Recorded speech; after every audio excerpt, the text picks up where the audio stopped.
Suul pétrole du ko teree xeeñ suul pétrole du ko teree xeeñ suul pétrole du ko teree xeeñ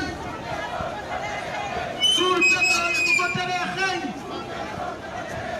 suul pétrole du ko teree xeeñ suul pétrole du ko teree xeeñ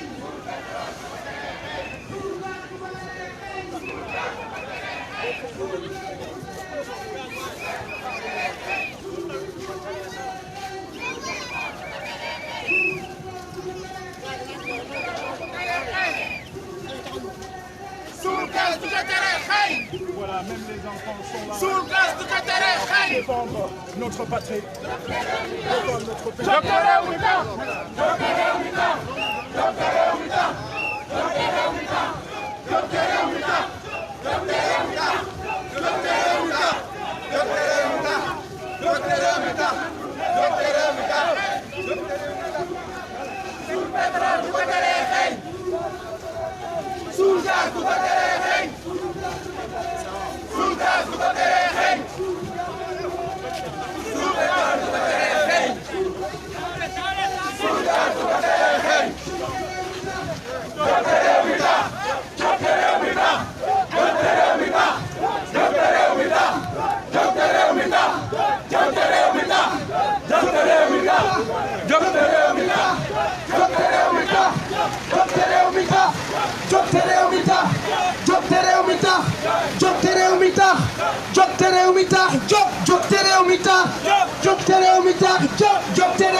Suul pétrole du ko teree xeeñ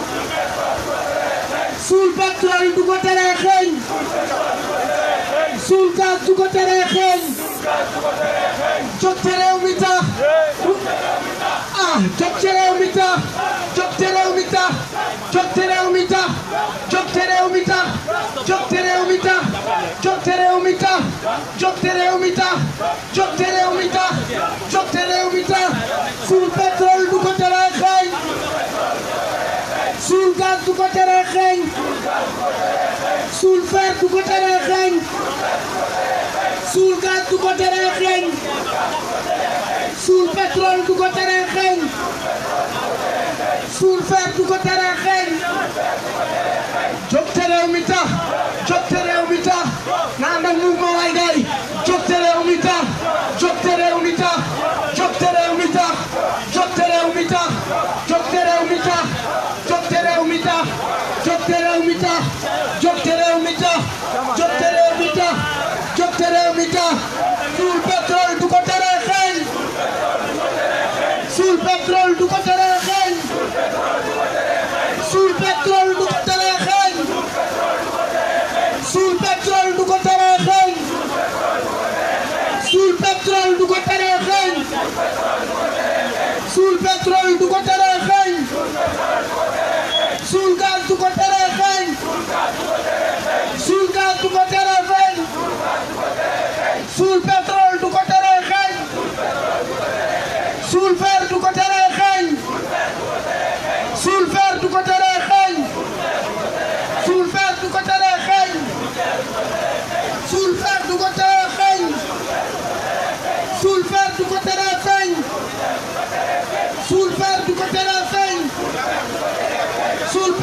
du ko teree xeeñ suul pétrole du ko teree xeeñ jóg te réew mi tax jóg te réew mi tax jóg te réew mi tax jóg te réew mi tax le point levé ah jóg te réew mi tax jóg te réew mi tax jóg te réew mi tax jóg te réew mi tax jóg te réew mi tax jóg te réew mi tax jóg te réew mi tax jóg te réew mi tax jóg te réew mi tax jóg te réew mi tax jóg te réew mi tax jóg te réew mi tax jóg te réew mi tax jóg te réew mi tax jóg te réew mi tax jóg te réew mi tax suul pétrole du ko teree xeeñ suul pétrole du ko teree xeeñ suul pétrole du ko teree xeeñ suul pétrole du ko teree xeeñ suul pétrole du ko teree xeeñ suul gaz du ko teree xeeñ suul gaz du ko teree xeeñ suul fer du ko teree xeeñ suul xeer du ko teree feeñ suul fer du ko teree feeñ suul fer du ko teree feeñ suul fer du ko teree feeñ suul fer du ko teree feeñ suul gaz du ko teree feeñ suul pétrole du ko teree feeñ suul pétrole du ko teree feeñ suul pétrole du ko teree feeñ jóg te réew mi tax jóg te réew mi tax jóg te réew mi tax jóg te réew mi tax jóg te réew mi tax jóg te réew mi tax jóg te réew mi tax jóg te réew mi tax te réew mi tax jóg te réew mi tax jóg te réew mi tax jóg te réew mi tax jóg te réew mi tax jóg te réew mi tax jóg te réew mi tax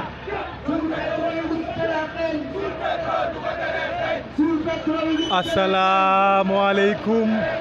yéen mbokku téléspectateurs yi nga xam ne yéen a seetaan seen chaîne Mbour TV tey jii ñu ñëwaat fii ak yéen pour defal leen live li nga xam ni moom mooy marche aar li ñu bokk tey jii ñu ñëw fii nga xam ni moom mooy place de l'Obélisque jóge fa jëm fi nga xam ni moom mooy buntu RTS ànd ak Malal Talla ànd ak Cheikh Tidiane Dieye ànd ak Thiat bu Y'en a marre ànd ak Abdourahmane Sow ñëw wan leen ak Guy Marius Sagna également ñëw wan leen li nga xam ni moom moo am fii waa Sénégal di continuer xeex bi nga xam ne ñu ngi koy xeex pour am lu leer ci pétrole bi nga xam ni moom lañ fi am ci zircon bi nga xam ni moom lañ fi am ci gaz bi nga xam ni moom lañ fi am mais tey jii nii yéen a ko déggandoo le slogan a changé mais la mobilisation également a changé lu tax la mobilisation a changé on a constaté que de plus en plus des personnes sont engagées, des groupes sont engagés et ils sont toujours là pour xeex pour ñu am lu leer pour ni nga xam ne noonu la ñuy gérer pétrole ni nga xam ne noonu la ñuy gérer gaz bi mu nekk ci lu nga xam ne ñëpp dañ ci am seen wërsëg ñëpp dañ ciy jot seen wàll tey jii nii on sait que le combat a porté ses fruits. Il faut le dire, il faut le reconnaître, parce qu'il a fallu que Aar Li Nu Bokk sorte, il a fallu que Aar Li Nu Bokk en parle pour que le procureur se saisisse de ce dossier, même si c'est sur injonction du ministre, se saisisse de ce dossier pour finalement se retrouver avec une plainte contre X. Une plainte contre X, c'est important. C'est un grand pas, c'est à ne pas négliger aujourd'hui. moo tax tey jii nii waa Aar Li Ñu Bokk constaté nañ ko même bu fekkee première mobilisation yi ñoom ñoo ëppoon nit ñoom ñoo gënoon a xumb ñoo gën a bari nit on sait que tey jii nii c'est la qualité qui prévaut à l'occasion de cet événement parce que waaw mooy li nous avons une marche très organisée. mooy li may wax Mbour ma ni au fur et à mesure qu'on avance on constate qu'il y a des groupes qui naissent comme les Gilets Rouges, des groupes qui naissent comme les Amis de Adama Gaye, des groupes qui naissent comme Macky Dégage, waxuma dégage, dégage, gaz GAZ, des groupes qui naissent et qui portent encore le combat. Peut-être à Aar Li Ñu Bokk, ils croient que les populations ne sont pas sorties, ne sont pas venues. Non, ce n'est pas le cas. C'est parce que la méthode de combat, la méthodologie de combat a changé. les populations suivent également en live ce qui se passe lors de ces manifestations à travers vous, Bourguédé, à travers moi, Cheikh Anta, pour le commentaire. Mais aujourd'hui, ils comprennent, ces populations-là, elles comprennent franchement ce qui est cet enjeu-là, ce qui est l'enjeu, ce qui doit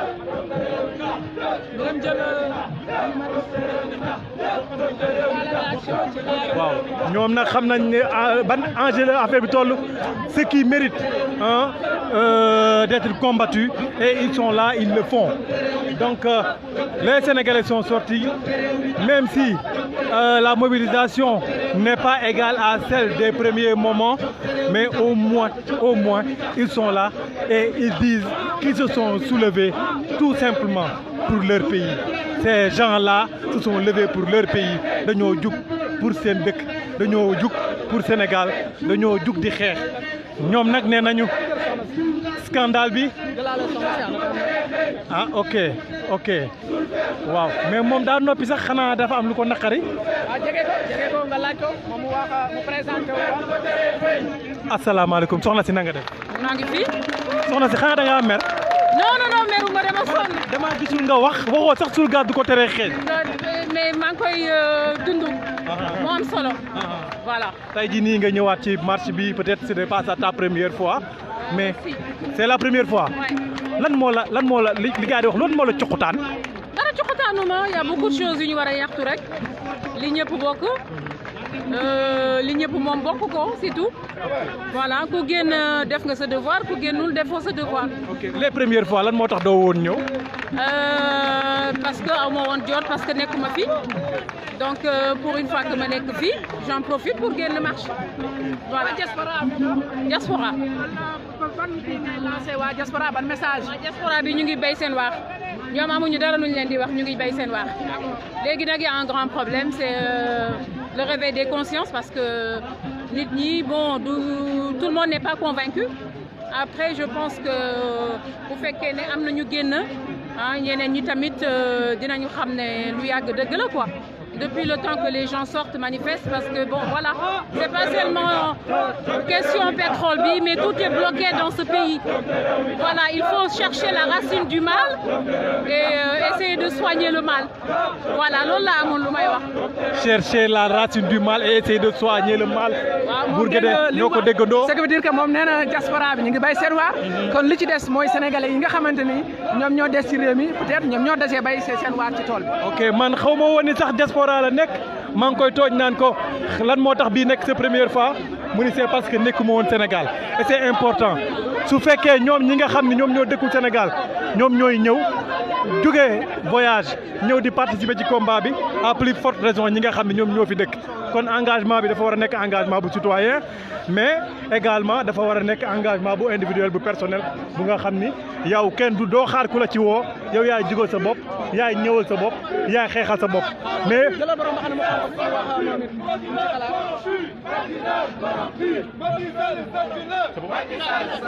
yow dama laa gis nga loolu du pétrole waaye beneen ci tawat yi nga xamante ne moo gangrène suñu société la bokk mooy une justice à deux vitesses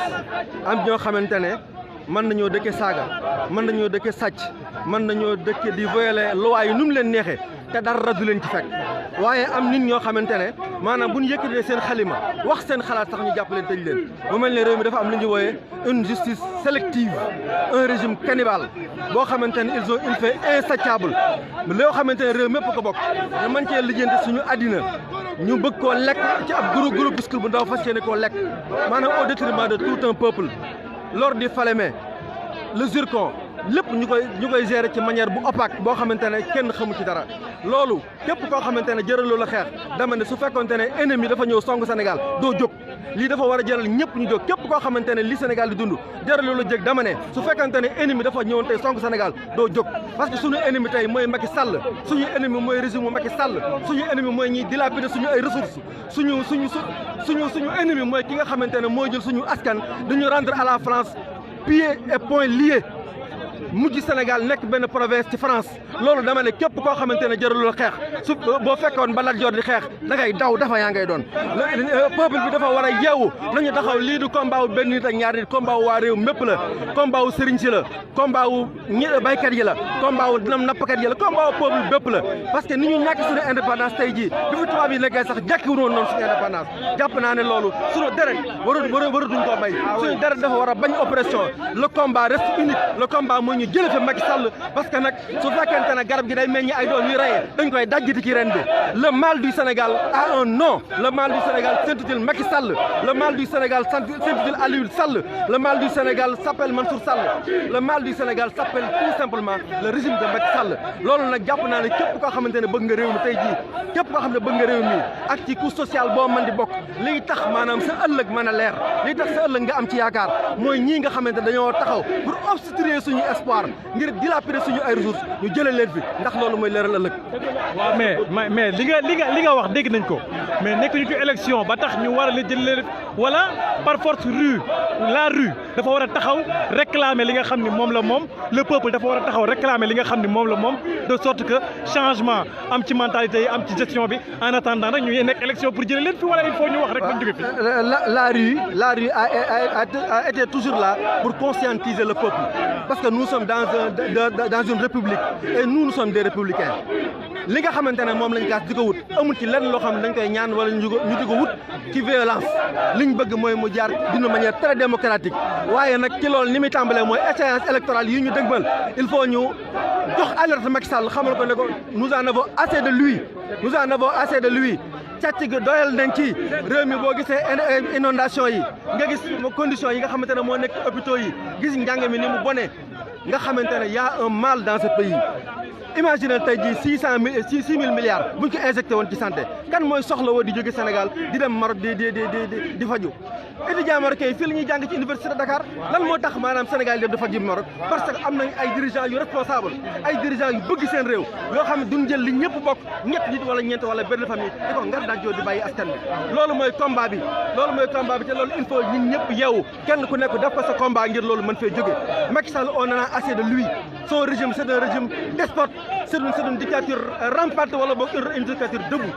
loolu ça doit cesser. ok Bourguédé toujours li may wax rek parfois on se perd dans les explications parce que quand moi j'entends un citoyen sénégalais dire qu'il faut qu'on dégage le président qui a été élu justement le 25 je sais pas le 26 c'était à combien le combien février je sais pas en février dernier en tout cas un président qui a été élu en février dernier là je ne sais plus quoi dire en tout cas gars yi man combat d'accord na mais comme li mu wax ne na nañ ko def de manière républicaine waaw nañu jóg te réew mi tax mais nañu conscientiser nañu fexe ba ñi nga xam ni ñoom ñoo nekk fii yoral ñu suñu réew ñu góorgóorlu ba li nga xam ni moom lañ leen sàmmloo ñu góorgóorlu ci sàmmal ñu ko nga xam ni dañ ko teg ci yoon lépp leer bu ko defee ku ci nekk ci askan wi jot ci li nga xam ni moom nga war a jot bu ko defee ku ci nekk boo waree faju nga faju soo waree lekk ba suur nga lekk ba suur soo waree naan ba màndi nga naan ba màndi Bourguédé. d'accord Cheikh Anta Diop Cheikh Anta Seck nga lekk ba suur naan ba màndi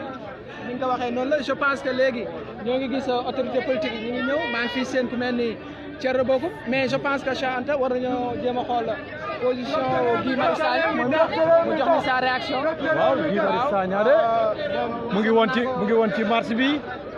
gis nañ fi Père Goumbala également bu nekkoon ak Malick Gakou. waaw Père Goumbala bu nekkoon grand parti gis nañ ci aussi sunu naataango yi bëri nañ ci trop Dakar macha allah. waaw les confrères sont là. xanaa ñu jéem a jël Cheikh Tidiane Dièye ba xam. laaj ko ba xam exactement. waaw mais mais buur ma xam lan moo ma jaaxal.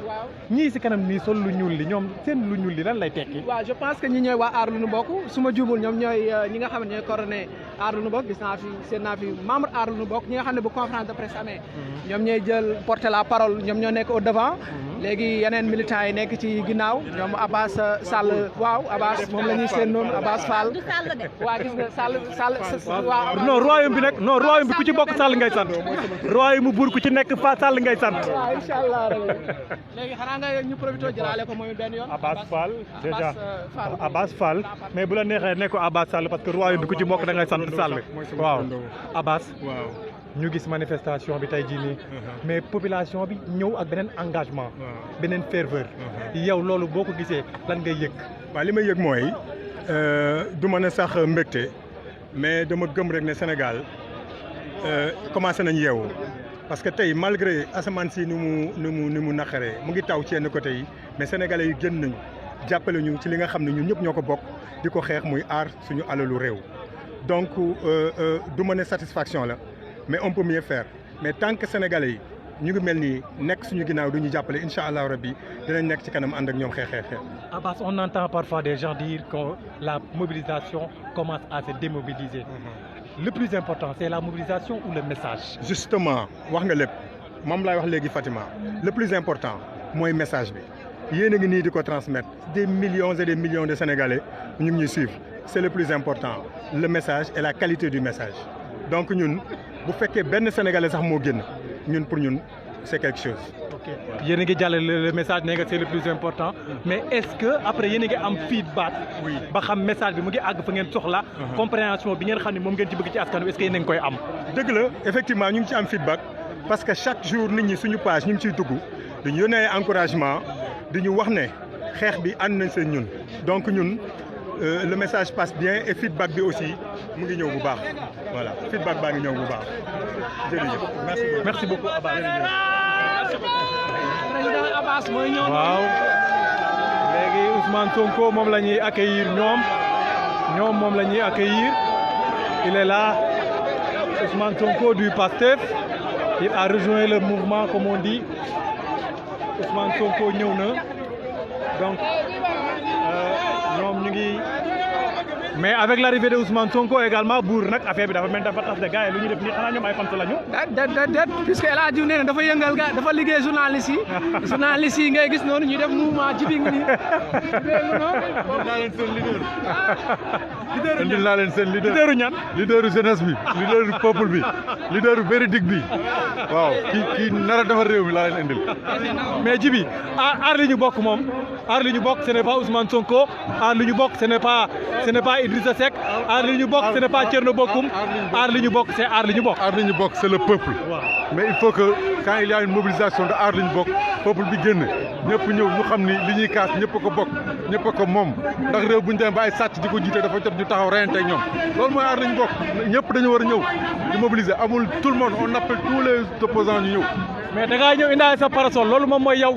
qu'il pleuve ou qu'il neige da ngay ñëw. waaw ñun daal fii ba boobu fu ñu aar luñ mag taxee ñu taxaw fa mars rek waaw buy taw ak buy neige lañ ci yemale. nga ko nee nañ muy taw wala muy neige moom ci biir dafay participer ci combat bi. comme son leader Ousmane Sonko qui est là qui a rejoint le combat qui a rejoint la procession ñoo ko gisandoo Bourguédé. man journaliste yi laay filmé. waaw mais nag bu xam nga journaliste yi ñoom toujours dañuy wut primeur comme Sonko bi mu ñëwee waxagul ba léegi ku ci nekk da ngay bëgg a jige rek pour après boo ko mënee jël après nga jël ko waaw mu nekk lu nga xam ni mais nag moom dafa liggéey gaay mais nag moom Bourguédé la bëgg lay bëgg a waxal parce que moom Bour TV nag mooy télé bi xew si ci royaume bi la bokk nag boo Sonko ci royaume bi la bokk nag bëgg sa communication jaar Bour TV nga koy waxee ok waaw dàll bi defaral dàll bi garde corps Sonko yi bu ñu la jogeeti garde corps Sonko yi ñoo jéggi sama dàll bi Ousmane Sonko mu ngi noonu ñëw waaw pongal bi waaw ci mooy suñu président sàcc la mooy sàcc yow c'est le président waaw sàcc la ban président Macky Sall Macky Sall ci mooy suñu président mooy suñu président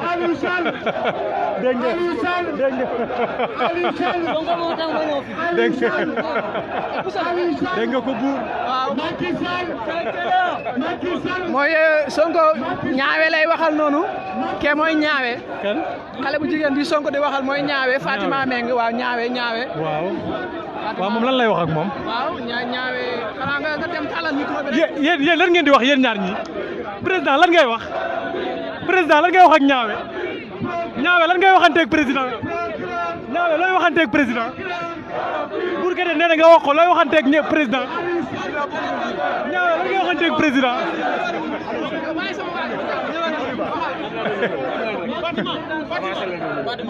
Fatima lan ngay waxanteeg président Fatima lan ngay waxanteeg président lan ngay waxanteeg président Fatima lan ngay waxanteeg président gis nga ko jël na pancarte bi lire na il est en train de parler aux organisateurs également ñu gisandoo ko ñun ñëpp Bour Guédé yaa ko gis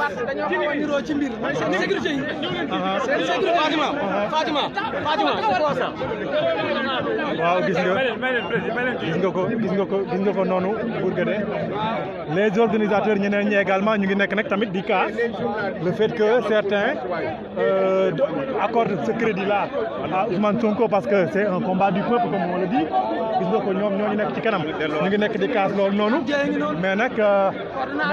lii yàlla moo koy def tamit ci nit am na ñoo xam ni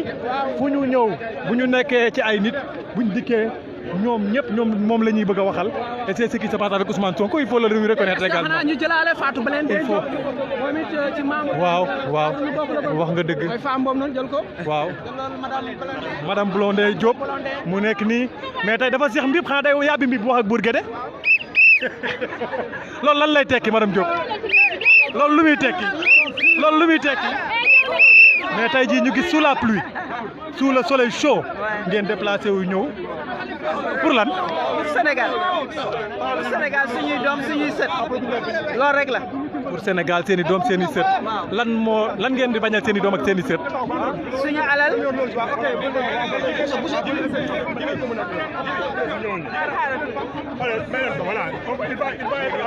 gis nga ko toujours affaire organisation. Il y a toujours ce problème-là avec Ousmane Sonko. Tout tourne autour de moom. Affaire bi coow li waaw il faut ñu àggale ko. La sécurité dañoo war a ran ñoom it.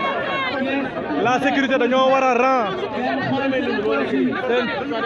Seen sécurité dafa war a ran. Sécurité bi dafa war a ran. Sécurité bi dafa war a ran. Sécurité bi ñoom ñoo bloqué. mais waaw nañ ko wax nag te dee moom loolu Lafia waaw balaa ñu dem ci Lafia xaaral gars yi organiser bu affaire bi ana Lafia ana mu Lafia ana sa parasol sa parapluie man lébu laa dama taamu ndox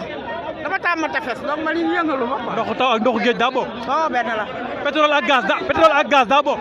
ba pétrole ak gaz du ma bokkul moom. waaw boo waree xeex pétrole ak gaz sa yoon nekkul ci ndox muy taw sa kaw. tey ñu gis. qu'il vente ou qu'il neige moom ñu ngi fi rek jusqu'au bout on ira jusqu'au bout. lan mooy message bi tey jii pour ñi nga xam ni dañoo toog seen kër di seetaan. ñiy toog seen kër yi daal dañu jóg xam ne lii problème mu sénégalais yëpp la. c'est pour les générations futures donc suñ ko doxul léegi ëllëg si biir moom sunu doom yi daal ñoo ciy partir ak sunu sët. mais donc na ñëpp a jóg te bàyyi nooyal bi. mais combat bi dafa avancé parce que au moins toll nañ ci plainte contre X kon on reconnaît que am na lu nga xam ni ça ne va pas yéen loolu lan la leen def. ku toog sa kër sa xam ne ça va pas rien ne marche marmite y a plus rien donc loolu yëpp moom le sénégalais xanaa kañ mu bañ a gis rek mais ça va pas du tout. honorable moo ñu bëgg a daaneel merci Lafia ñu ñëw ci honorable comme ça honorable man la bëgg a daaneel mais tey moom du ma ko nangu honorable Thierno Bocoum honorable gëj naa laa gis. mais maanaam maa ngi nii rek maa ngi daw rek. honorable yow foo nekk. maa ngi ci dëkk bi. maa ngi ci dëkk bi yàlla laaj foo nekk. honorable an sa parasol. non man dama doon ñëw jëngu taw bi. xam nga ñun duñu yor ay parasol ak yooyu. honorable yow ajoor nga de. ñun fu mu méttee rek ñu dóor ko fa. est-ce que doo suukar bu tawee da ngay seey de. non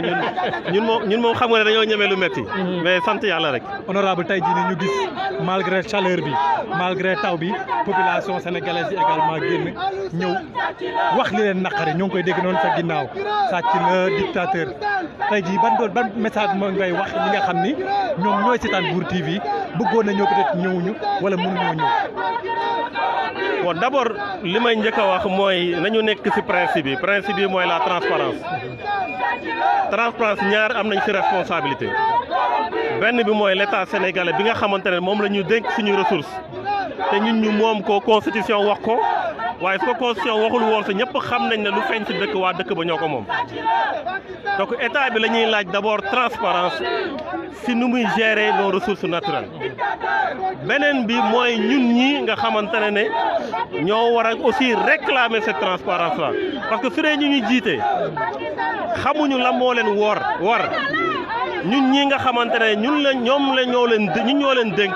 ñun war nañoo def tout ba transparence boobu ñu daal di koy réclamer ba nga xamante ne ñoom dinañ ci bàyyi xel loolu mooy deux responsabilités yi comme nag ñu ñu jiite bëgguñu transparence ci mbir mi ñun dañu am devoiru taxaw laaj ko moo tax ñi nga wax léegi ne ñëwuñu man dama jàpp ne ñàkk ñëw ça ne veut pas dire ñàkk ànd ci combat bi parce que ñëpp xam nañ ne mu ngi dafa xiin ñëpp xam nañ ne dafa tàng ñëpp xam nañ ne am na ñu dëkkul fii am na ñoo xamante ne seen xol mu ngi fi waaye dëkkuñu fi donc ça ne veut rien dire li am solo mooy su dara amee ñoo xamante ne dañu am ay conviction ñu mën ko feeñal ci anam bu ne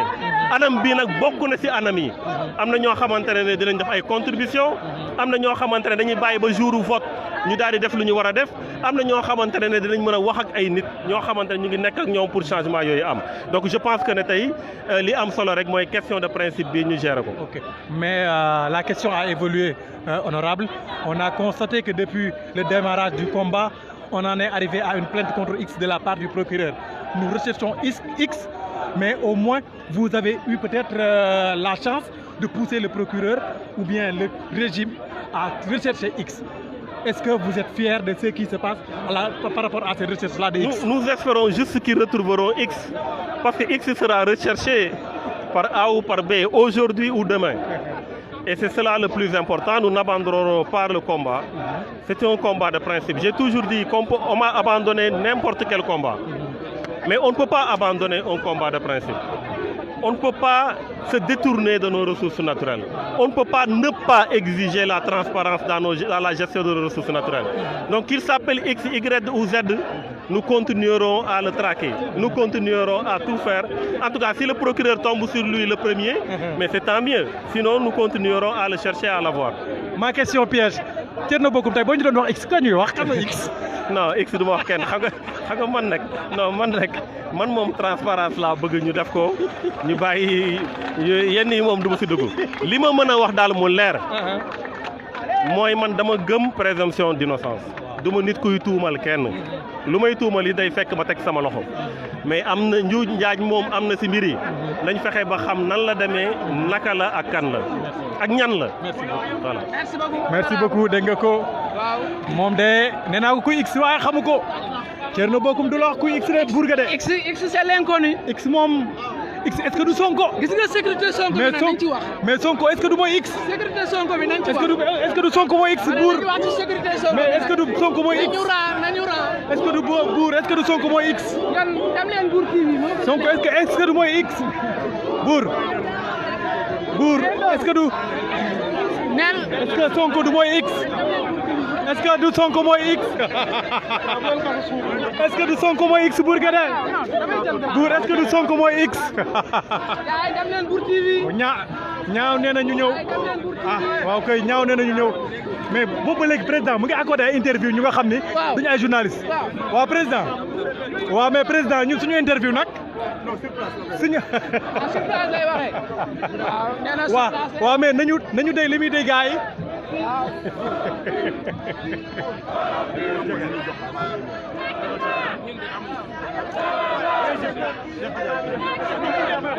damay ñibbi président il faut ma jël ak yow pause. dama bëgg a gërëm leen bien à toutes les manifestations. Bour Guédé jógee fi. kii mooy doyen ana kii. moo waa ji.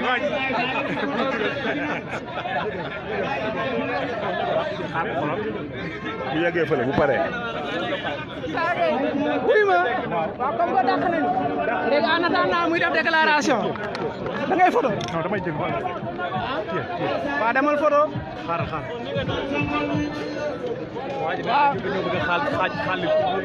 ah ok waaw d'accord comme que Sonko dàq nañu nañ dem seetaale Abdourahmane Sow seenoon naa ko fi sànq waa aar lu nu bokk.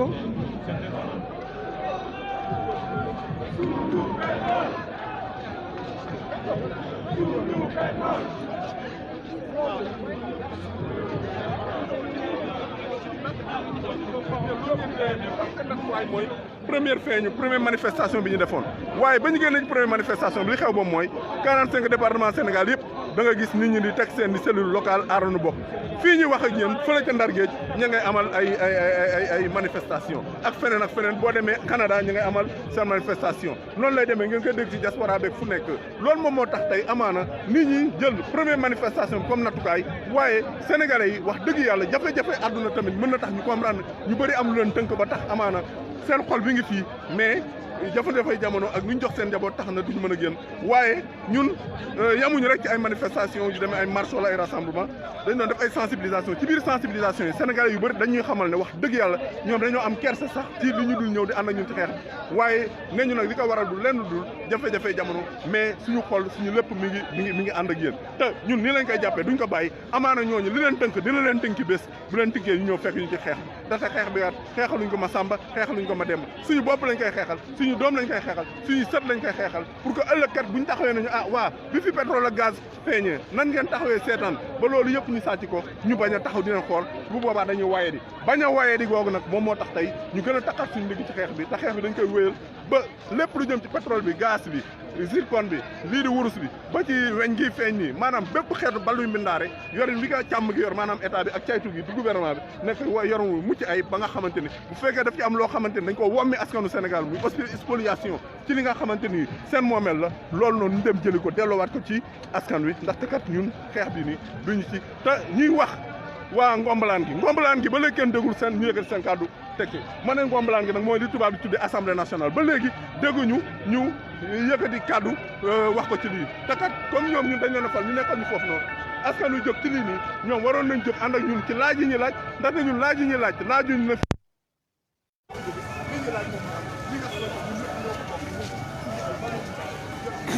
mooy lan tey lii de mu am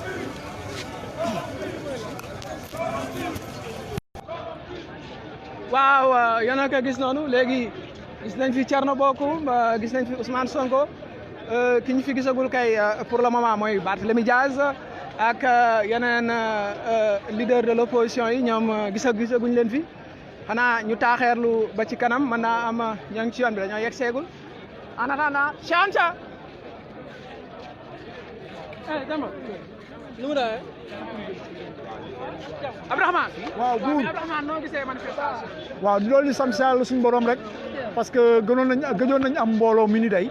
mais dañu waxoon ne ñun xeex bi ñuy def pour ak pas-pas bi ñu ci àndal pour Sénégal c'est inscrit dans le temps yàqamtiwuñu dawuñu gis nañ tey Sénégal yi wuyu suñu ci loo xamante ni dañ koo bokk muy Sénégal aar li nga xam ne ñoo ko bokk ci ressources naturelles yi la mais dafa tombé contexte bu doy waar mooy ñi ngi ci inondation ñi ñaa ngi ci fitna contexte économique bi c'est pas favorable ñu jàpp ne que on peut faire le lien entre situation boobu ak Sénégal yi ñuy dund parce que li duuf ci nag bi mooy les ressources naturelles les ressources financières et économiques bu ñu ko defoon ci dans une politique de vision nga xamante ni la war ci réew mi en infrastructure def nañ ko ba lii duñ ko dund kon tey ji inondation bi du affecté nit ñi mais boo seetloo inondation yeeg problème yi ñuy dund yëpp dafa am lien ak vraiment la gestion de nos ressources lépp ci bonne gouvernance donc tey jii ñi ngi sant Sénégalais yëpp ñi nga xam ne ñi ñëw nañ ñi nga xam ne ñëwuñu tamit ñi ngi leen di ñaax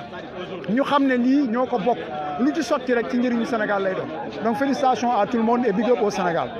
jaajëf ak ci taw bi waaw c'est des extrémités mais am na ñoo xam ne ñi ngi fi ñi ngi leen di delloo njukkal vraiment ça c'est du patriotisme c'est de l'engagement ça ne veut pas dire que ñi si des amuñu patriotisme amuñu engagement mais tayel beeg yooyu nañ ñëw parce que xaalis bu fi génnoon tey day dem ci école yi xaalis bu fi génnoon tey day dem ci hôpitaux yi xaalis bu fi génnoon tey dafay mën a faj inondation yi donc sénégalais bu ñëw ak bu ñëwul yëpp lii dafay dem sa kër dafay dem ci sa doom dafay dem ci sa dundin foog naa c'est être intelligent li nga xamante ne tey jii moo war a gérer suñu dundin ñun ñëpp ñu engagé wu ci avec responsabilité mooy bu mu nekk affaire politique bu ñu ko defal benn leader bu ñu ko defal kenn nañ ko def pas-pas te Sénégal rek tax donc ci loolu la ñuy ñaax askan bi koo xamante ni jàpp nga ci nga bokk rek tu es le bienvenu ku toog sa kër it vraiment sa droit la ñu ngi la koy reconnaître d'accord merci Abdourahmane Sow COS M23 dégg ngeen ko nee na ku ñëw sa bopp nga ñëwal ku ñëwul aussi ñi ñëwal nañ la kon noonu ngeen ko déggee yéen a ngi gis ñoom Fatou Blondin ñoo nekk noonu ñoom Thierno Bocoum Cheikh Tidiane Dièye ak Ousmane Sonko.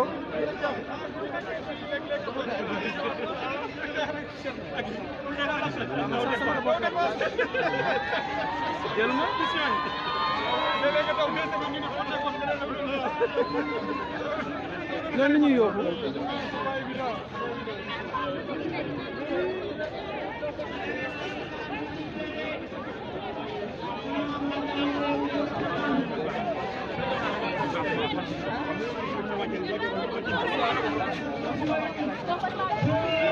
Yacine ngo waa Yacine yéen loo leen toppee seen liggéey bi. ah dañuy topp suñu leer nag accompagner ko ci marche bi dañoo ñëw après moom tamit mu ñëw ñu koy may gën a may doole moom tamit mu ñuy gën a may doole xam nga ñun moom dañuy mayante doole waaw kañ doom ba sax ci saat la bokk voilà te fer bi moom dañoo bëgg moom li xew si pétrole bi gaz bi bañ a xew si fer bi na leer daal. kooku Yacine borom ataaya bi siège Pastef yow soxna si yow.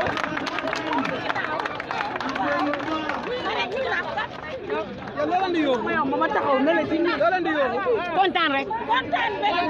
kontaan bëgg rek. dañoo bëgg suñu président àndal kon dañuy bëgg. waaw ndax dafa xam ne réew mee ko ñor te réew mee ko tax a jóg kon lu naqar réew waaw très bien dégg ngeen ko noonu. vraiment ndeysaan sàcc boobu nekk na amul yërmande ndax pétrole bi ak gaz bi waru ko fowe mag ak rakk ndeysaan décidé ñoom ñaar saaxe alalu réew mi loolu duñ ko nangu tey duñ ko nangu ëllëg loolu nag dafa laaj taxawaayu ndaw ñi moo waral yéen ñi fi teew ñu leen di dolli jaajëfal di leen wax ni am ngeen jaaraama chose gars yi baa leen dëgër bopp ay ca leen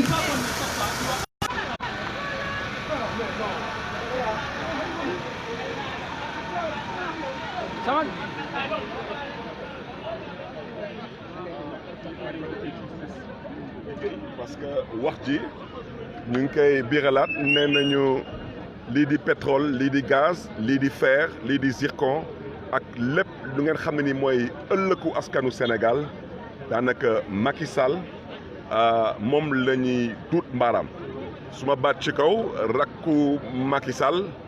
faluñu ko te ñoruñu te yéen ñëpp gis ngeen nu justice doxalee ci mbir boobu nee nañu daanaka ci gàttal ñoom nee nañu que daanaka amul ku ñuy wut dañuy wut daanaka x ci daanaka mënoo leen gis tey dossier bu mel ni dossier Aliou Sall parce que noonu lañ koy wooye ñu duut ko baaraam génne ay preuve procureur taxaw ne day wut x kooku procureur boobu yéen xam ngeen bu baax a baax que daanaka dañ ko abal ay bët kon fu ñu ko joxoñ foofu lay xoole ñun nag lu ñu wax mooy président Macky Sall noo xoolaat boppam noo xoolaat taxawaayam te na gestu ëllëgu Sénégal parce que dañ ko faloon ngir yaakaar te ëllëgu Sénégal ci contrat yu mu signé moom président Macky Sall moom xam na ñun xam nañ bu baax a baax que intérêt yu askanu Sénégal dañ ko préserver wul kon loolu moo tax ñu ñëw fii tey ànd ak plateforme A la ñu bokk ànd ak suñu mbokk sénégalais yi ak sénégalais yi pour wane suñu naxar. ok gis nañu ne sax bande li ñu gën a dem aar la ñu bokk seen doole yi gën a wàññeeku jàngat boobu. may biiralaat wax ji rek nee naa lii du làmb du match de football te ñun tamit ñun duñu ay artistes daanaka ñun duñu organiser ay concert lu ñu fi indi mooy ëllëgu Sénégal te suñu amoon ñaari nit kese képp rek donc di dox ngir ëllëgu Sénégal di wax ngir ëllëgu Sénégal di jëf ngir ëllëgu Sénégal ñooñu lenn rek la ñuy ñaan yàlla mooy am yaakaar que ñu mën a yee askan wi te ñun am nañ yaakaar que tey askan wi yeewu nañu ci mbiru 6 000 milliards yi te mais biiralaat wax ci nee naa teen yi daanaka pétrole ak gaz suñ koy xayma am nañ lu toll ci 10 teen te scandale bi bu ñuy wax ci pétrole bi ak gaz bi mooy 6 000 milliards yi suñ koy gestu daanaka ci ñaari teen kese la moo tax ñu ne na Sénégalais yi xoolaat seen taxawaay na Sénégalais yi xam ne que lu ñuy wax ni du waxu carte électeur du waxu parparloo ëllëgu Sénégal moo ñu ñor moo tax tey ñu ne dañ ci dugal suñu loxo ndax mën a wane suñu naqar. Donc je voudrais seulement dire que nous ne sommes pas dans un concert, nous ne sommes pas dans un combat de lutte et à ce titre, il ne s'agit pas aujourd'hui de mobiliser ou de prouver une capacité de mobilisation. Il s'agit pour nous de venir dire clairement que nous nous opposons farouchement à la gestion actuelle des ressources naturelles de ce pays. Nous invitons le gouvernement du Sénégal, particulièrement le président de la République, à renégocier ses contrats. Et ce qui nous importe le plus, c'est que les consciences soient aujourd'hui alertes. Il s'agit pour nous aujourd'hui que les Sénégalais sachent que leurs intérêts ont été bradés, malheureusement, au profit de politiciens, au profit de leurs intérêts personnels et au profit de leurs familles respectives. Et je pense aujourd'hui que le message est bien passé. Les Sénégalais sont conscients aujourd'hui qu'il n'y a pas de transparence dans la gestion de leurs ressources naturelles. Quant à la justice sénégalaise, je le répète, la justice sénégalaise est incompétente en la matière parce que la première personne visée dans ce scandale est le chef de l'État, M. Macky Sall. Et je répète une fois de plus que le président Macky Sall n'est pas un citoyen ordinaire. Merci beaucoup. waaw mbokku téléspectateur gis ngeen ko doxee nañ fi ñoo ngi fi pratiquement ci rond-point RTS waa gis nga Moussa Tall mais attends Moussa Tine xam nga ko nee na xamul Mbour TV quoi dafa nga jël ko waaw mais waxal ba pare noo gisee mobilisation waaw man de damay wax mooy ñun donte kenn mooy ñëw dinañ ko ñaareel tant que ressources pétrolières gazières ak feeru Sénégal leerul duñ toog suñu kër dinañ génn dinañ manifester te dinañ sensibiliser Sénégalais yi wax ak ñoom ñu génn il faut que ñu expliquer Sénégalais yi lan mooy importance enjeu pétrole bi ak gaz bi ak fer bi nit ñi xam ko li may proposé mooy nañ dem ci gox yi goxaan yi dugg ci nit ñi wax ak ñoom leeralal leen enjeu yi ak pétrole ak gaz bi comme ça bu ëllëgee ñëpp mën a génn ñoo fekkee. merci beaucoup. kaay jël Moussa Tine comment vous allez? Ah ki may Mbour TV xam nga ko. Ah Mbour TV mooy télé bi xew si jamono. Ah da. waaw léegi votre réaction par rapport à la mobilisation. C'est bon. Ah, c'est bon. Bon, écoute, les citoyens sont venus de cette manifestation, ñëw fekk manifestation. En fait, ñëw manifestation yu mel nii du droit, c'est pas seulement un droit à manifester, c'est aussi un devoir.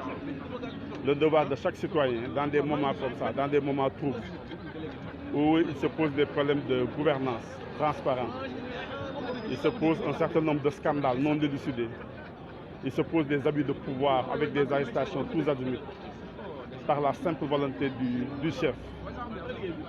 Quand on arrive à ce moment-là, c'est un devoir pour tous les citoyens de se lever, par devoir et par veille citoyenne, et montrer au président, à ceux qui nous dirigent, qu'en fait, qu'ils ne sont que détenteurs temporaires du pouvoir, que le pouvoir appartient au peuple. Et c'est ce peuple-là qui doit sortir, c'est ce peuple-là qui doit se retrouver dans la rue pour rappeler qu'il est le seul détenteur du pouvoir.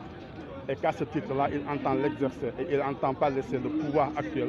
abuser de quelque chose qui lui a simplement été confié. Merci beaucoup Moussa Tine kon yéen Moussa Tine ngeen gis noonu ay ñi ngi nuyuwante foofu waaw li mooy kan ah waa ay téléspectateurs loolu la ñu wax. Alors qui siamo oggi dal Piazza l'Obelisco all'Artes a fare la camminata contro il detrimento del petrolio, del gas, del zircon, del fer e tutto roba varia. Allora chiamiamo noi, tutti i fratelli italiani, diaspora, la diaspora, che sia francese, che sia italiano, che sia spagnolo, che sia americani. Stiamo lottando perché abbiamo qua in Senegal delle risorse che sì, proprio Macky Sall non le ruba, nessuno di noi non rimane in Italia, nessuno di noi non c'è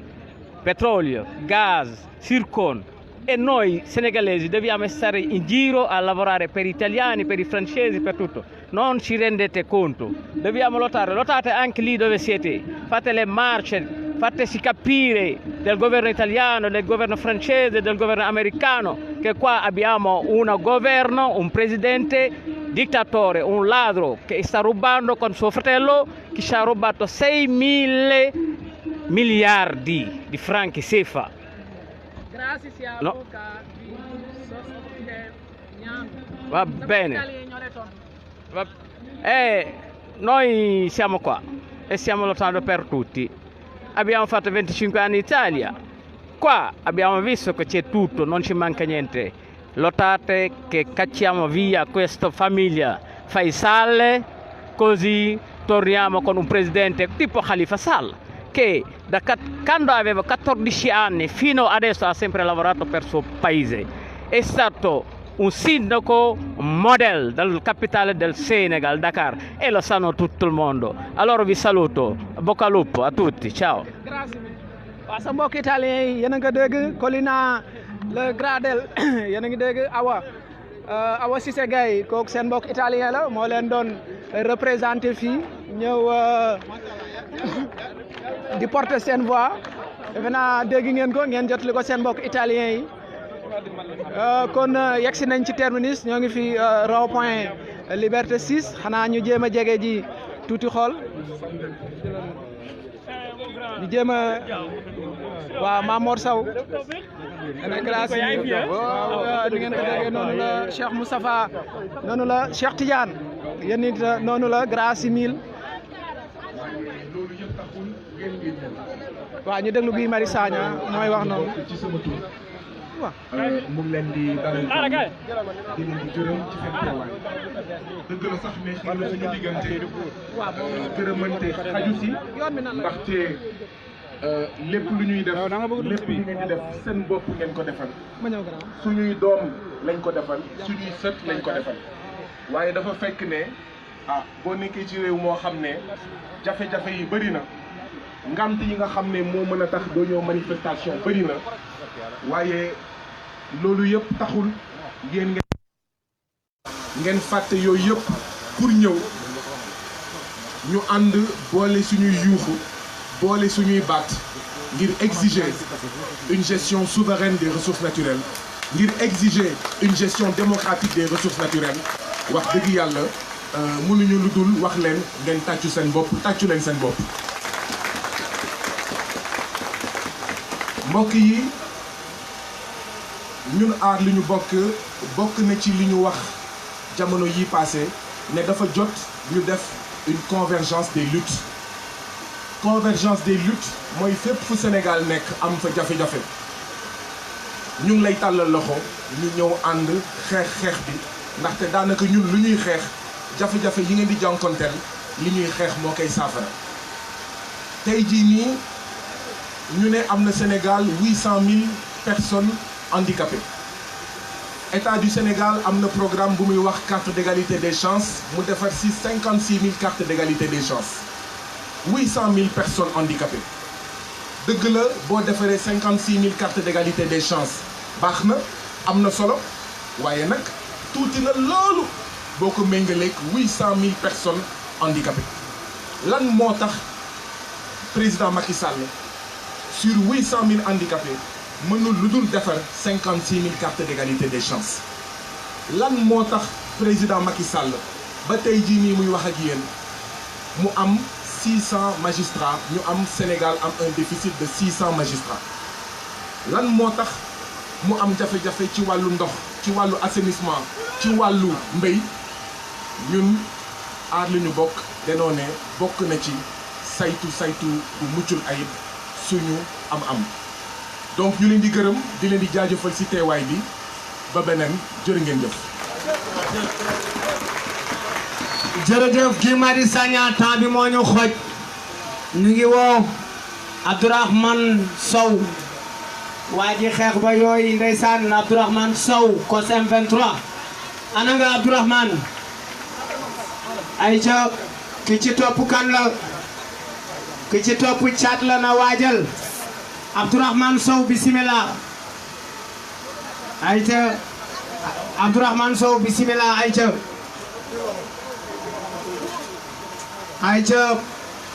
waaw ñu nañuy tënk rek ayca bismillah. salaamaaleykum mbooloo mi ñu ngi leen di ziar yéen ñëpp di tàmbali di sant yàlla suñu borom yi nga xam ne moo ñu defal jàmm ba ñu teew fii comme que ay jullit lañ di ko assumé ñu ngi julli ci sang-sang bi Seydina Muhammad sallallahu alayhi wa sallam di ziar Sénégal yëpp li waral bés bi nag jarul ma ciy dellu si waat bu ñu nekkaat di wax historique bu aar lu ñu bokk ñun ñëpp xam nañ ko dafa am benn communication boo xam ne dafa war tey damay jàpp ne képp kuy jàngale bëgg def lu baax da nga koy tàmbalee sa bopp di ko wane problème bi ñu am en réalité au Sénégal il faut qu'on admette que du suñu ay gouvernants mais c'est le peuple sénégalais en soi c'est les citoyens sénégalais en soi qui sont le réel problème au Sénégal pendant ñu taxaw fii di xeex loo xam ne bu sottee yàlla seede na dugg suñu poche directement pendant ñu ngi toog fii di xeex loo xamante ni bu sottee gars yi bu ñu demee ci hôpitaux yi dinañ faju man hôpital laay liggéeyee 5000 francs yooyu fayee pour consultation dëna la sibiru mi ngi rey nit ñi inondation bi mi ngi rey nit ñi gouvernement bi di ñu rey mu am suñu ay mbokk sénégalais yoo xam ne dañuy daw res le vrai problème au Sénégal c'est que ceux qui se revendiquent musulmans manquent d'être de bons musulmans ceux qui se revendiquent chrétiens manquent d'être de bons chrétiens ceux qui se revendiquent tariqa diine manquent d'être de bons exemples pour ce pays c'est ça la réalité que les gens se départissent de leur manteau prestige bi ñuy dund toog ci kaw jàpp ne ñun ñooy ay dof ñun dofuñu maa ngi gërëm askanu Sénégal di gërëm ndaw parce que ndaw day am pas-pas ndaw du wor yàlla nañu yàlla may ba du ñu wor ñi ñuy jàmmarloo dañu xam ne bu gars yi toogee di naan ataaya bu gars yi ne ñëpp a yem ñun duñu bàyyi ci xeex bi parce que li ñu tax a jug mooy la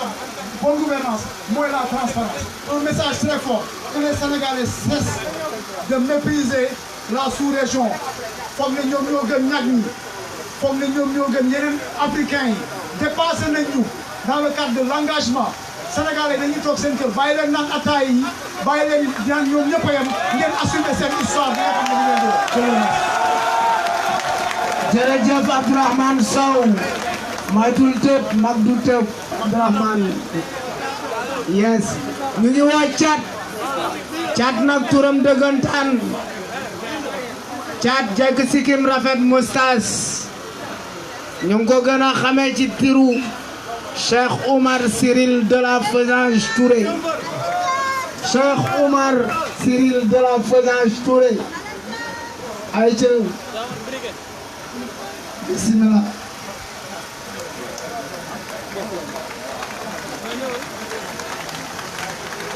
jaajëf waay sama gaay bi nga buggee jàpp Karim Wade laajoo kenn preuve yaa jël suñuy milliards ut sa ay inspecteur yónni leen Europe yónni leen ci banque yi indi ñëw jàpp doomu jàmbur tëj bi nga bëggee jàpp Khalifa Sall laajuloo kenn preuve yaa jël sa justice yónni leen ñëw indi jàpp tëj bi nga bëggee jàpp Guy Marius Sagna nga luubal article yi jaxase article yi ay homme de droit yu mënul lire loi sa rakk nag nga ne moom moo baax moo gën ñëpp loolu dafay yomb Aliou Sall sàcc bu pata bu mag bu duuf la te du yomb wax ji mooy saa bu ajjuma jotee dinañ ko dàbbali te kenn mënu koo dindi ñu ñaari nit mu taw mu neige mu xeer dinañu génn parce que alalu Sénégal la te ñoo ko moom Aliou Sall sa doom gënul sama doom gënul doomu kii ak kële alalu réew mi doo ko pasal pasale jaa ngeen jëf vive le Sénégal te réew mi tax. merci beaucoup wax bi am na maanaa Thiat jërëjëf ayca ñu ngi woo Thierno Bocoum mention spéciale parce que manifestation yëpp la ñëw te bu ci benn un homme politique loolu mooy doon taxawaayam dem na sànq waaw Ndeye Fatou Blondin Jóoba juba bi amul jubu ayca kaay yéeg yow la ñu dénk kàddu gi Ndeye Fatou Diop Blondin Jóoba Jóob ana nga tàccu leen Ndeye Fatou Jóoba Jóob waay yaay Aline Sitoé Diatta yaay Njambon Mbodj jërëjëfate yaay Ablo Poku tàccu leen ko bu baax a baax encore une fois jigéen du mën góor yombul ndeysaan yow bokkoog jigéen ñi ñuy jox xartum ak saaku ceeb ak litre diwlin tàccu leen ko bu baax a baax waaye jigéen du mën góor a ngi jërëjëf. asalaamaaleykum mbooloo mi est-ce que da ngeen di nelaw wala lan est-ce que taw bi dina leen tere génn est-ce que naaj bi dina leen tere génn ndax li ñuy wut jun am na ñu gën a sonn ñuy fanaan ci ndox mi di yendu ci ndox mi te amuñu choix kon buñ nee Sénégalais bu amee ñetti gudd bu tawee tuuti duñu génn doxi seen soxla ma ne kon boobu soxla ñoru leen kon boobu dañuy taxaw wax li ñu war a wax te wax ji benn rek la am na ñoo xam ne dañu luubal suñu alal jaarale ko sa naka sadul noonu nañ leen jëli jàpp leen ñu bu jaree tëj ñu tëj leen alal ji dellu si ñu négocier waat contrat yi xale yi mën a jàng ñu mën a faju jigéen ñi mën a dem marché ñu bëgg a ataaya naan ataaya lépp ci la asalaam. gars yi nag comme que dese nañu tuuti minute benn nit rek moo des pour mu wax dama ay ca non des na ñaar ñi war a wax ma bëggoon encore une fois parce que quand même gars yi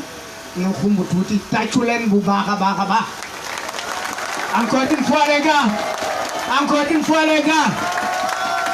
ñu ngi woo ci kaw camion bi Ousmane Sonko xale bi xew si jamono Ousmane Sonko xale bi xew si jamono tàccu leen xale bi xew si jamono ayca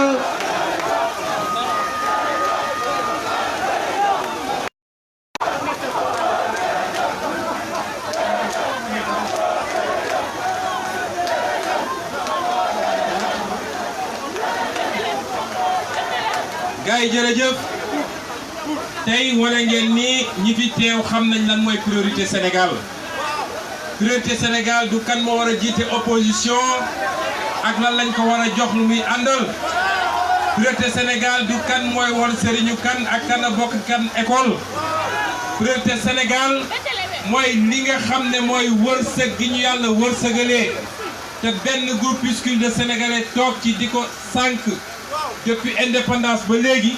te loolu mu doon saafaraal suñuy problème ak suñuy jàngoro loolu lañ ne su fi jeexul tant que jeexu fi wallahi dinañu changer ay régime waaye boo fi andoon ay yonent sax du développer Sénégal xam ngeen lan mooy priorité Sénégal ñi fi teew moo tax malgré la pluie malgré obstacle yëpp képp xam nañ ni tey déplacé ci Dakar jafe na waaye mobiliser ngeen ñëw fii ñu wax leen nag ni combat bii ci kattanu yàlla ndax yàlla dëgg rek lay àndal combat bi on va le gagner ndax biñ ko yëkkateeg léegi stratégie bu ne utiliser nañ ko pour allumer des contre-feux Coupe d'Afrique jaar na fi ay combat de lutte jaar na fi coow yu ñu andi temps yëpp nga xam ne pour divertir sénégalais yi la lépp pour fexe ba essouffler le mouvement waaye le mouvement est encore là vivant il est encore là debout à travers vos personnes ma bëgg leen wax nag ni le mal est très profond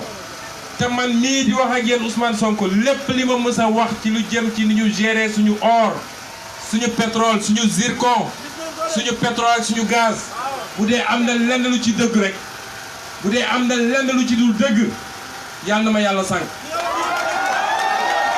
coow li bëri na lool mais du ngeen mës a dégg une plainte parce que li ñuy wax yépp lu am la wallahi lu am la tey ci suba jot nañu benn article African Intelligence tey ci suba comme dañ ma may temps bu gàtt may leen ma rek ma daaneel ma ne tey ci suba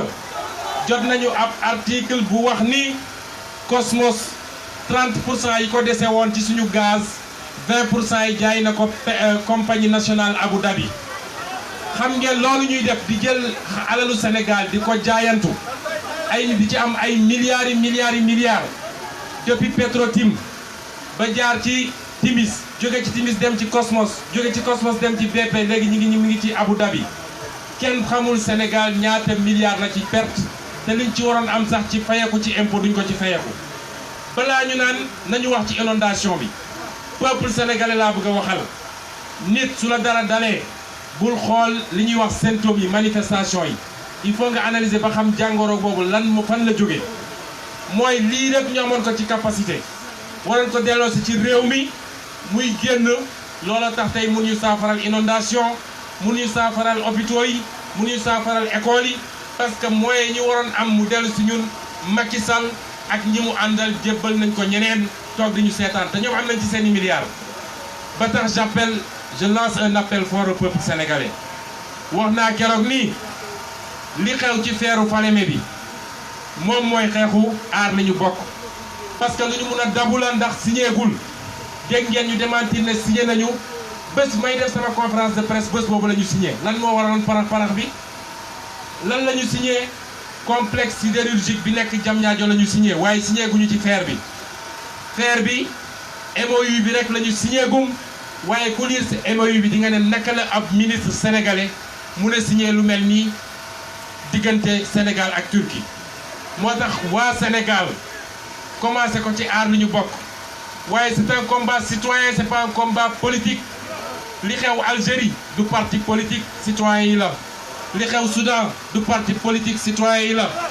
li xew tey Hong Kong du parti politique citoyen yi la li xew France yu ko wax gilet jaune du homme politique citoyen yi la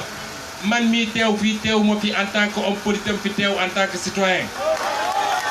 askanu Sénégal nañu yeewu te bàyyi caaxaan bi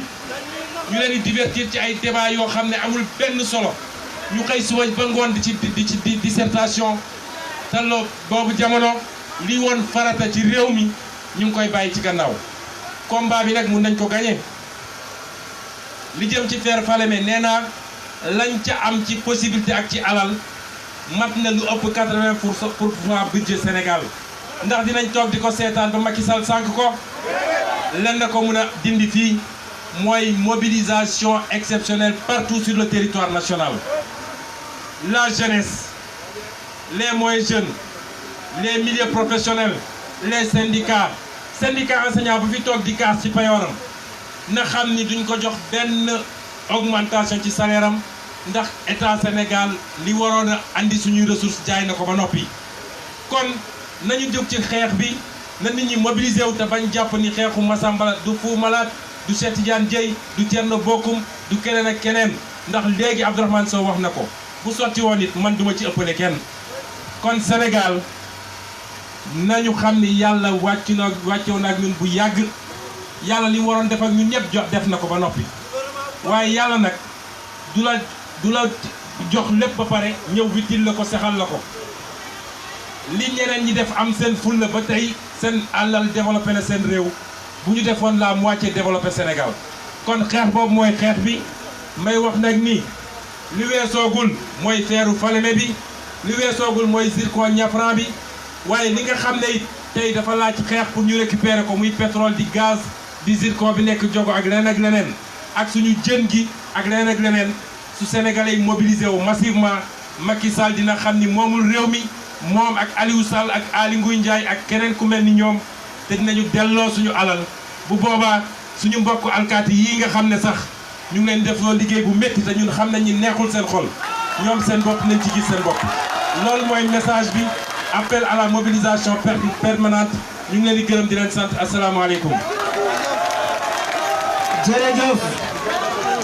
jërëjëf Ousmane Sonko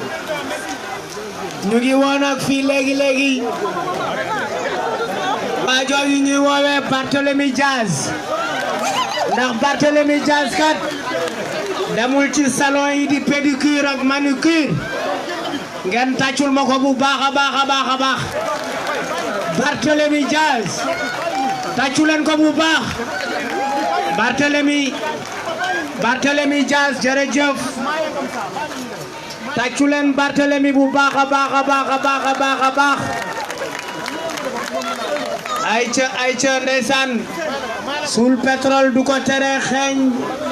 suul gaz du ko tere xeeñ suul zircon du ko tere xeeñ suul fer du ko tere xeeñ Barthélémy Dias yes wute nga ak ñoom Ousmane Ndiaye Mbalax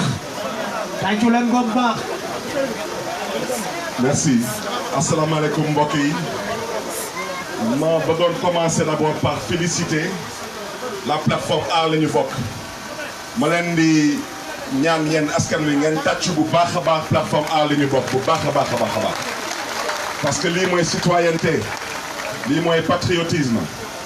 di leen di encourager yéen askanu Sénégal yéen ñu ngeen xam ne ni ñëw ngeen tey fekk si tey bés bi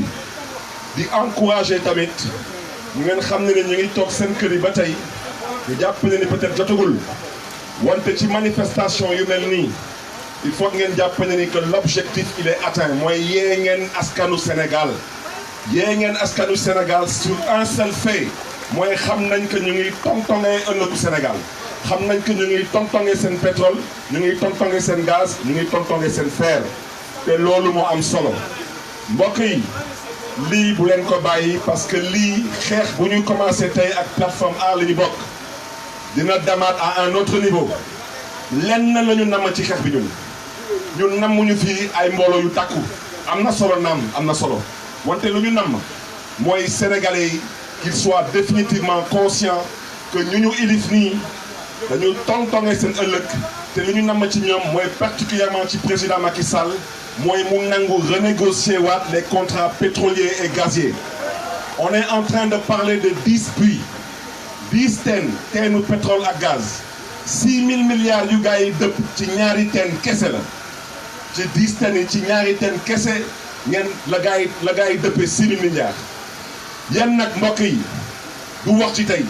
wante na ngeen ci bàyyi xel bu baax a baax gis ngeen waajooju lu tax bëggul renégocier waat contrat yi parce que namul jàmm doxul jàmm bëggul jàmm parce que mi ngi ci tànku 3e mandat te loolu dama bëgg ngeen bàyyi ci xel bu baax a baax plateforme bi il faudra l'élargir à d'autres formes de lutte. Chers compatriotes, je ne vais pas mobiliser la parole. Je vous dis, le Sénégal a rendez-vous avec son histoire. Le Sénégal a rendez-vous avec son histoire et vous êtes la génération sur laquelle le Sénégal compte. Parce que ñu yor réew mi ay saay-saay lañu ay naafeq lañu duñu ay kilifa te matuñu kilifa kon nag mbokk yi ñu ngi leen di jaajëfee ñu ngi leen di encourager bàyyi leen xel ci lu mu leen wax waa ji dafa fokkati seen ëllëg doyul nag mu nekk nag ci ay tànk yu bëgg leen kokkali ci wutum 3e mandat moo tax ngeen di ko gis muy def yu muy def yépp nii bu leen soxla laaj justice mu def liggéeyam bu leen soxla laajte ay contrat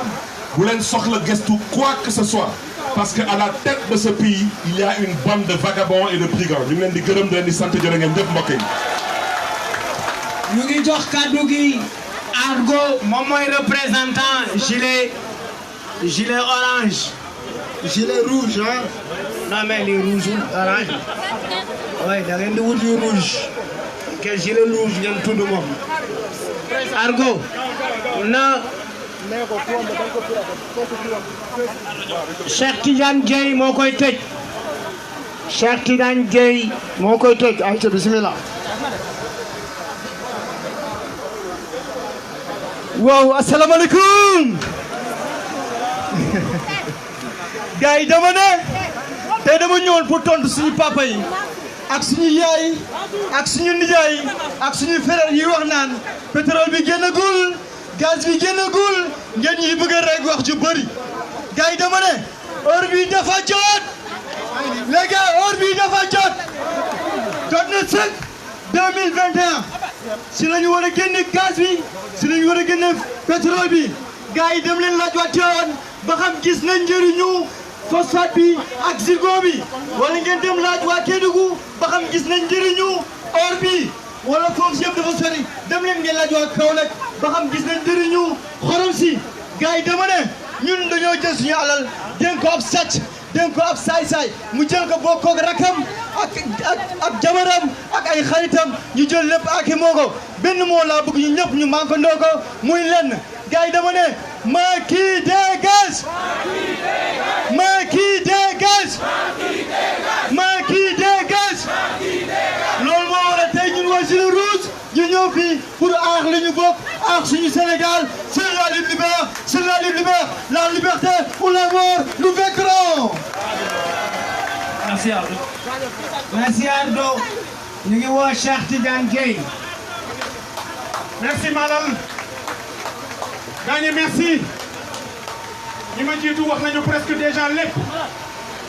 li ma bëggoon rek mooy au nom de Aar Li Ñu Bokk.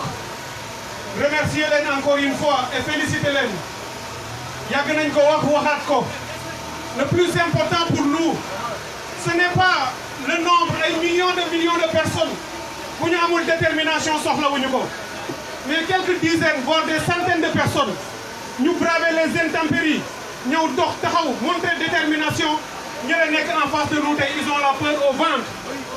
saa yu ngeen waxee ni da ngeen di manifester Aar Li Ñu Bokk. Le pouvoir ne dort pas parce que bëgguñu dégg li ngeen di wax bëgguñu leen gis ci mbedd yi suñu sañoon enterrer le dossier mais ils ne le pourront pas. Aussi longtemps qu'il le faudra,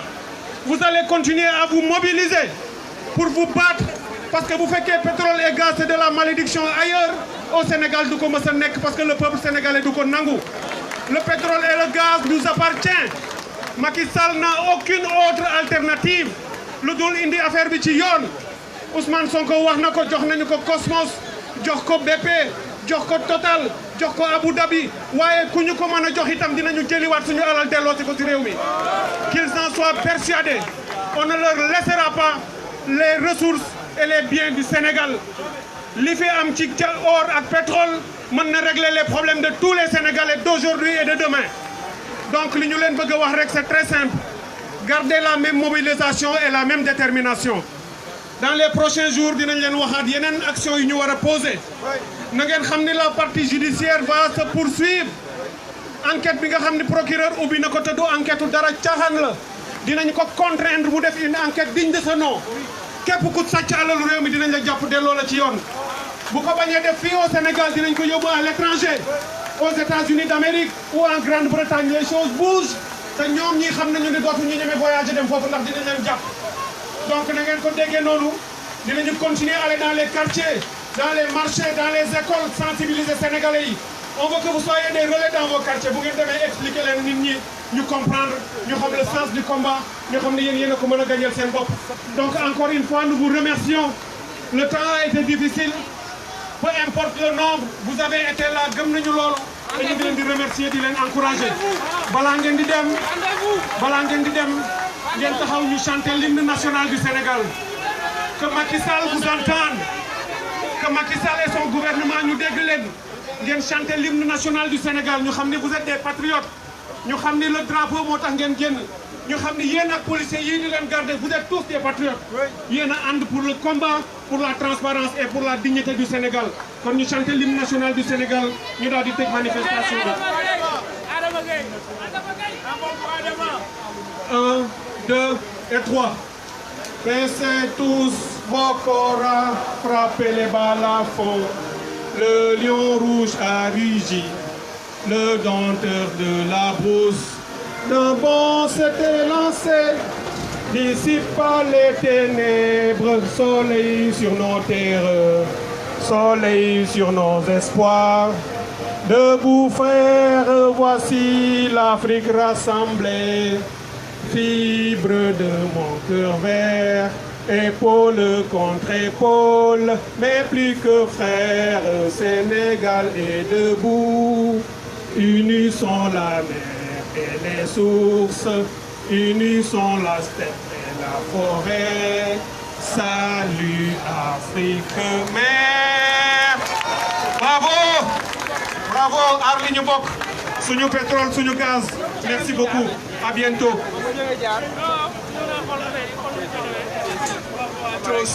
Le combat continue. waaw salaamaaleykum mbokk Bour TV nee na le combat continue et les lives aussi continuent incha allah rabi mais bu tay bi xam naa fii lañ koy yemalee ba beneen yoon ñu dëgtalaa leen ci jox leen rendez-vous ci beneen événement noonu ngeen ko gisoon moo doon plateforme Aar Li Ñu Bokk convoqué woon manifestation gis ngeen fi leader politique yi gis ngeen fi ñëpp de la société civile ñoom ñëwoon nañ assister manifestation bi leader yi ngeen di gis ñu nekk noonu di ñibbi Barthélémy Dias ak Ousmane Sonko ñoo nekkoon noonu di saafuwante ni ngeen koy gisee noonu ci image bi xam naa continuer leen rek di feddali renouveler seen confiance ak Bour TV dinañ ñëwaat ak yéen ci yeneen information bu dul live di suivre li nga xam ne moo xew dégg ngeen fi message bi fi lancé waaw Cyril ngeen di gis noonu Thiat muy def ay selfie ngeen di gis noonu ñooñu noonu di selfie waaw autorité yaa ngi noonu yéen a ngi gis Barthélémy Dias moo ngi noonu di décrocher les dernières interviews avec di accorder les dernières interviews avec les journalistes. Merci beaucoup Gradel merci beaucoup chers citoyens la presse internationale moo nekk foofu di négocier benn entretien avec Ousmane Sonko ndax dana ko accordé en tout cas sànq ba tey ñoo ngi ci ak staff communication di xool ba xam nan la ñuy décrocher entretien xam naa nag ñàkkul ne li Ousmane Sonko wax ci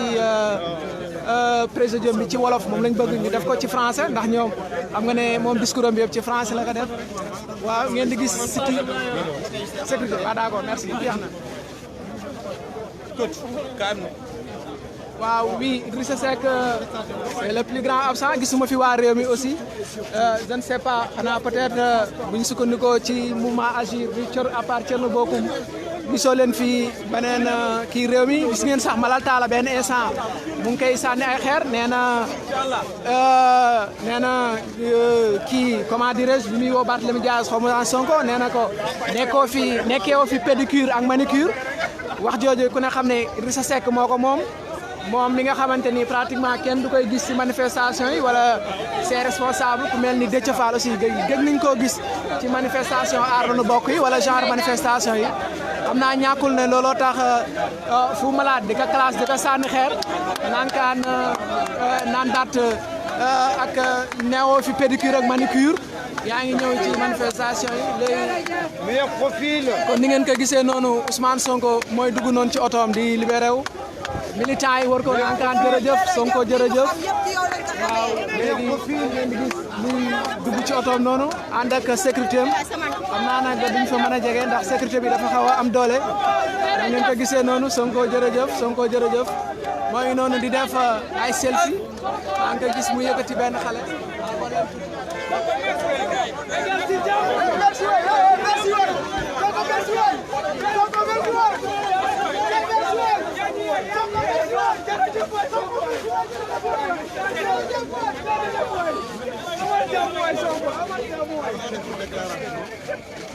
waaw dégg ngeen ñu ne Sonko jërëjëf man nag yéen laay wax jërëjëf yéen sama citoyen yi nga xamante ni